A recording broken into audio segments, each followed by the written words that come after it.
သူတို့ကတာကာရူကနဂါသူရဲ့ကောင်ဟုတ်မဟုတ်မေးမြန်းခဲ့ကြပေမဲ့သူကတော့မြချင်းထွက်နေတော့နဂါဥတလုံးကိုမတော်တဆတွေ့ရှိခဲ့ပြီးဥကနေဖောက်နိုင်ခဲ့တာလို့ပြောခဲ့တာပါ။ညဘက်အနားယူရမယ့်အချိန်ရောက်တဲ့အခါတာကာရူကသူ့ရဲ့ကာကွယ်မှန်တမ်းတွေကိုတတ်ဆင်လိုက်ပါတယ်။အကာအကွယ်မကျိုးမချင်းနဂါတွေကသူတို့နောက်ကိုလုံးဝချီကပ်လာမှာမဟုတ်တဲ့အကြောင်းမိသားစုကိုအာမခံခဲ့တာပါ။ပြီးတော့တဆုံတယောက်ကတက်ခိုက်ဖို့ကြိုးစားရင်တောင်ဘီကအယမ်းမနီးခင်မှာပဲတတိပေးလိမ့်မယ်လို့ပြောခဲ့ပါတယ်။သူတို့အားလုံးဒီညအတွက်လုံခြုံစွာရှိနေတာကိုထိလိုက်ရတဲ့အတွက်ဝမ်းသာကြပါတယ်။ဒါမဲ့သူတို့ညစာအတွက်တခုလုပ်ဖို့တော့လိုအပ်နေသေးတာပါ။ဒါကြောင့်အဲလီဆာချက်ပြုတ်ဖို့ပြင်ဆင်နေတော့ပဲတကာရူကဒီနေ့အတွက်အစားအစာပြင်ဆင်တာကိုသူ့ကိုကိုက်သွယ်ခွင့်ပြုမလားလို့မိခဲ့ပါတယ်။သူကသူ့အိတ်ထဲကိုလက်နိုင်လိုက်ပြီးသူ့ရဲ့တဲ့အုပ်အားလုံးကိုဆွဲထုတ်လိုက်ပါတယ်။ဒီလိုသေးငယ်တဲ့အိတ်ထဲမှာပစ္စည်းတွေအများကြီးပဲလို့စနေတာလဲဆိုတာကိုကလေးတွေအော်သွားခဲ့တာပါ။ကာရူကသူ့ရဲ့အိတ်ကပစ္စည်းထက်ဘူးလိုမျိုးအလုပ်လုပ်ပြီးအပြင်ပန်းထက်အတွင်းဘက်မှာနေရာပိုကျတာကြောင့်ပစ္စည်းစုဆောင်းရမှာအရန်အသုံးဝင်တဲ့အကြောင်းချင်းပြခဲ့ပါတယ်။တကာရူချက်ပြုတ်ပြီးသွားတဲ့အခါလူတိုင်းကဝိုင်းဝန်းစားတောက်ခဲ့ကြပြီးသူ့ရဲ့အစားအစာကဘယ်လောက်အရသာရှိတဲ့အကြောင်းပျော်ရွှင်နေခဲ့ကြတာပါ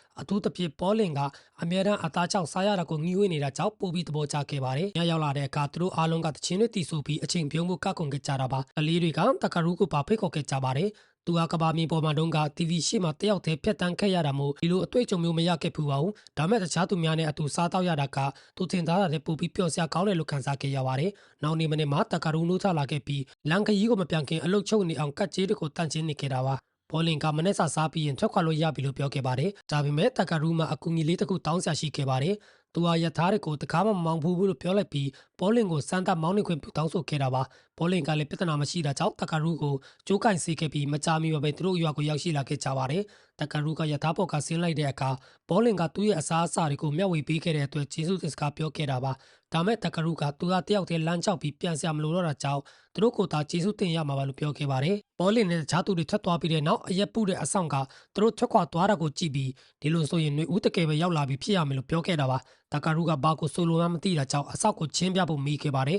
။အဆောက်ကပေါ်လင်ဟာအသက်မွေးဝမ်းကြောင်းအနေနဲ့အထည်ရက်ချင်းအလုတ်ကိုလှုပ်တဲ့အကြောင်းပြောပြခဲ့တာပါ။သူကအလုတ်အတွက်နှွေးထွေးတဲ့ဒေတာတွေကိုမကြာခဏခရီးထွက်ရပြီးသူနဲ့သူ့မိသားစုအတွက်ဒီခရီးစဉ်ကအမြဲတမ်းခက်ခဲနေခဲ့တယ်လို့တတိပေးခဲ့ပါတယ်။အမဲလိုက်လို့မရတာကြောင့်သူတို့ကအနှဲငယ်တော့ရိတ်ခါနဲ့တာချင်းတန်နေကြတာပါ။ဒါကတကာရူရဲ့အစားအစာကိုအရသာရှိတယ်လို့ဘာကြောင့်ဒီလောက်ပျော်ရွှင်နေတာလဲဆိုတာကိုချင်းပြပေးလိုက်ပါတယ်။ပေါ်လင်ရဲ့ဆိုးရွားတဲ့အခြေအနေကိုတိလိုက်ရတဲ့အခါတကာရူကပစ္စည်းတွေကိုစုဆောင်းနေတဲ့စွမ်းရည်ရှိတာကြောင့်သူဘလောက်ကန်ကောင်းလဲဆိုတာကိုသဘောပေါက်သွားခဲ့ပါတယ်။ခဏအကြာမှာတကာရူကဂျီရုံရဲ့ဆိုင်ကိုပြန်သွားခဲ့ပြီးသူ့ကိုချခိုင်းထားတဲ့ပစ္စည်းတွေကိုအနံခဲ့ပါတယ်။သူဟာစမ်းသပ်မှုတစ်ခုလုပ်ခဲ့တာပါ။နဂါရဲ့ကူထဲကနေရလာခဲ့တဲ့မော်မီထရီတတူရိုင်းတဲ့ချို့ကိုတာမာမီထရီထဲမှာယုံတော့ပေးလိုက်ပါတယ်။ဂျီရုံကသူ့ကိုလှည့်စားနိုင်တဲ့လူမျိုးဟုတ်မဟုတ်ကိုကြည့်ချင်လို့ပါ။ဂျီရုံကကြောက်တုံးတွေကိုအချိန်အတော်ကြာစစ်ဆေးပြီးတဲ့နောက်အထူးသဖြင့်ဒီတုံးကတော့မော်မီထရီတတူရိုင်းဖြစ်ရမယ်လို့ကောက်ချက်ချလိုက်ပါတယ်။သူကဒီတတူရိုင်းနေလေးမှာနိုင်ငံတဲကမော်ကြောက်တုံးအများစုကိုအစားထိုးနိုင်လောက်တဲ့မော်ဆွာအားလုံလောက်စာပါဝင်တဲ့အကြောင်းတကာရူကိုပြောပြခဲ့တာပါ။တကာရူကသူ့အရင်ကတည်းကတိနေခဲ့ပေမဲ့အော်တလို့ဟန်ဆောင်ခဲ့ပါတယ်။ဂျီရုံကဒီလောက်တန်ဖိုးရှိတဲ့ပစ္စည်းကိုချပွေနိုင်ခဲ့တာ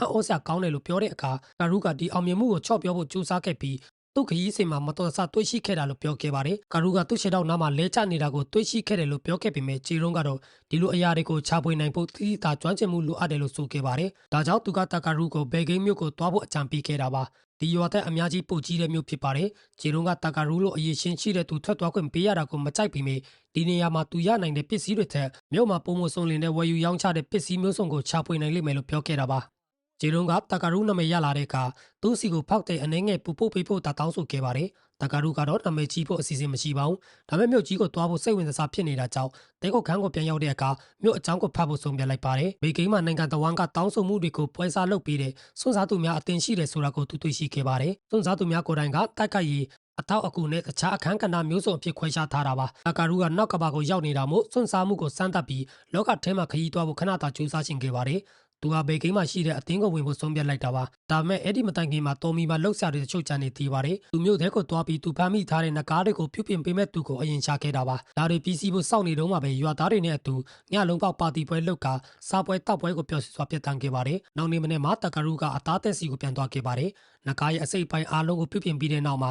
သူခရီးစဉ်တစ်ချောင်းလုံးအတွက်လုံလောက်တဲ့အစားအစာနဲ့အမွေးအကြိုင်ကိုရရှိခဲ့တာပါ။ရွာသားကတကာရူမရှိရင်ဒီနေရာမှာအထီးကျန်လိမ့်မယ်လို့ပြောခဲ့ပြီးတခြားရွာသားအများပြားကလည်း သူ့ကိုအကြကြီးနေစေရှင်တဲ့အကြောင်းပြောခဲ့ပါတယ်။တာကာရူကလည်းဒီနေရာကိုလွမ်းမှာပါလို့ပြောခဲ့ပေမဲ့သူ့အတွက်စိတ်လုံးရှားစာနေရာတွေအများကြီးရှိနေခဲ့ပြီးလူသစ်တွေနဲ့တွေ့ဆုံဖို့ရှိတာကြောင့်ဒီနေရာမှာအခြေချနေနိုင်မှာမဟုတ်ဘူးလို့ပြောခဲ့တာပါ။အမျိုးသမီးကနားလည်သွားခဲ့ပြီးဒီကိစ္စကိုဆက်လက်ဖိအားမပေးတော့ဘူးလို့ပြောခဲ့ပါတယ်။ဒါမဲ့တာကာရူမထွက်ခင်အပူဆောင်အနေနဲ့တကခုပေးရှင်တယ်လို့ပြောခဲ့တာပါ။သူမအိတ်တလုံးကိုဖေးရင်ခရီးသွက်နေလေစာထည့်ပေးလိုက်တယ်လို့ဆိုပါတယ်။တကယ်တော့သူမကခရီးသွက်နေလေစာတွေအများကြီးကိုထည့်ပေးလိုက်တာကြောင့်တာကာရူကအချင်းတော်ကြအထိအစားအစာအတွက်စိတ်ပူစရာမလိုတော့ပါဘူး။အဲဒီနောက်မှာတော့သူကအခန်းကိုပြန်သွားခဲ့ပါတယ်။လှုပ်ရှားတွေဂျန်တော့တာကမော်မီထရတတူရိုင်းနစ်ကိုဘာလို့ရမလဲဆိုတာကိုဆုံးဖြတ်ဖို့ပဲဖြစ်ပါတယ်။ဂျရန်ကသူမတတ်နိုင်ဘူးလို့ပြောခဲ့တာကြောင့်တာကာရူကအခုဘာလို့ရမယ်ဆိုတာကိုမသိခဲ့ပါဘူး။ဒါပြစ်ပယ်လိုက်ဖို့အတွက်အလွန်တန်ဖိုးကြီးပါတယ်။ဒါမဲ့အသွေးမှာမော်ဆွမ်းအင်းတွေများရှိနေတယ်လို့သူကယူဆလိုက်တာကြောင့်တာကာရူကသူ့အပေါ်ကောင်းမွန်ခဲ့တဲ့ရွာသားတွေအတွက်အတုံးဝင်တဲ့အရာတခုဖန်တီးပေးနိုင်မလားလို့တွေးနေမိပါတယ်။ဒီချိန်မှာပဲစပွဲပေါ်မှာမီးအိမ်ကိုတတိထားမိလိုက်ပြီးအသွေးတစ်ခုရခဲ့တာပါ။သူကမော်ချောက်သုံးတွေကိုယူပြီ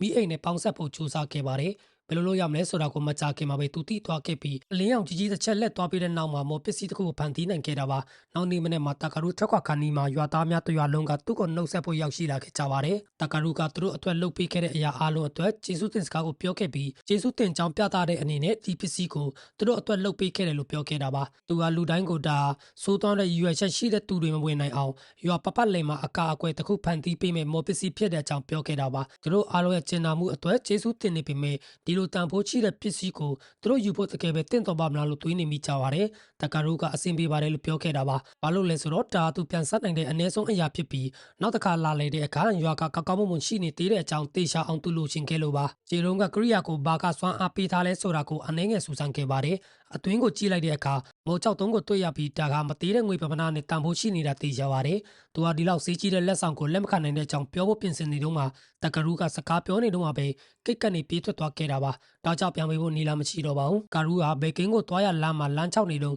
ငိမ်သက်တဲ့ချူကီကိုကန်စားဖို့ခဏအချိန်ယူခဲ့ပါတယ်။ဒါပေမဲ့ဒီငိမ်သက်မှုကကြာကြီးမကန်ခဲ့ပါဘူး။ဘာလို့လဲဆိုတော့လမ်းရဲ့အလယ်မှာဂျပန်ကနန်းကြီးတစ်ကောင်နဲ့မကြခင်မှာပဲတွေးဆုံခဲ့လို့ပါ။ပထမဆုံးသုံးလုံးမှုပြေပြောက်သွားပြီးတဲ့နောက်တာကာရူကကနန်းရဲ့အခြေအနေကိုကြည့်လိုက်ပါတယ်။ဘာမှတူရှာမရှိပေမဲ့တာကာရူကကနားဟာစားသုံးနိုင်တာကိုမြင်လိုက်တာနဲ့သူနဲ့ဘီယာနေတဲ့ညစာကိုပင်လယ်စာစားရတော့မယ်လို့ဆုံးဖြတ်လိုက်တာပါတာကာရူကတက်ခိုက်ဖို့ပြင်ဆင်ရင်သူ့ကိုသူစွမ်းအမြင့်တင်တဲ့မော်ကိုရွတ်ဆိုလိုက်ပါတယ်သူ့ကိုသူတကယ်တမ်းဘာမှမလုပ်ရသေးခင်မှာပဲဘီကရုတ်တဲ့ရှေ့ကိုပြန်တန်းသွားခဲ့ပြီးအတန်လိုက်အော်ဟစ်တာနဲ့ကနန်းကိုထိမှန်စေခဲ့တာပါကနန်းကချက်ချင်းပဲလဲကျသွားခဲ့ပါတယ်ကာရူကအံ့ဩသွားခဲ့ပါတယ်ဘာလို့လဲဆိုတော့ဘီကဒီလိုမျိုးလုံနိုင်တယ်ဆိုတော့ကိုသူလုံးဝမသိခဲ့လို့ပါဒါပေမဲ့တိုက်ပွဲကမပြီးသေးပါဘူးဘာလို့လဲဆိုတော့ကနန်းကနှစ်ကောင်ထပ်ပေါ်လာခဲ့လို့ပါတာကာရူကလမ်းအလယ်မှာလုံခြုံတယ်လို့ထင်နေခဲ့ပါတယ်။ဘာလို့လဲဆိုတော့ကနန်းတွေကဘေးတိုက်ပဲရွေ့လျားနိုင်တယ်လို့သူကယူဆခဲ့လို့ပါ။ဒါပေမဲ့သူကလုံးဝမာယုံနေခဲ့ပါပြီ။ဘာလို့လဲဆိုတော့ဒီကနန်းတွေကအချစ်ကိုအလွန်မြန်စွာရွေ့လျားနိုင်ခဲ့လို့ပါ။နှစ်ကောင်စလုံးကသူ့ကိုဝန်းရံထားခဲ့တာကြောင့်တာကာရူကကြေမွတော့မှဖြစ်ပါတယ်။ဒါမဲ့ကနန်းတွေပိတ်မိမသွားခင်မှာပဲဘီယာ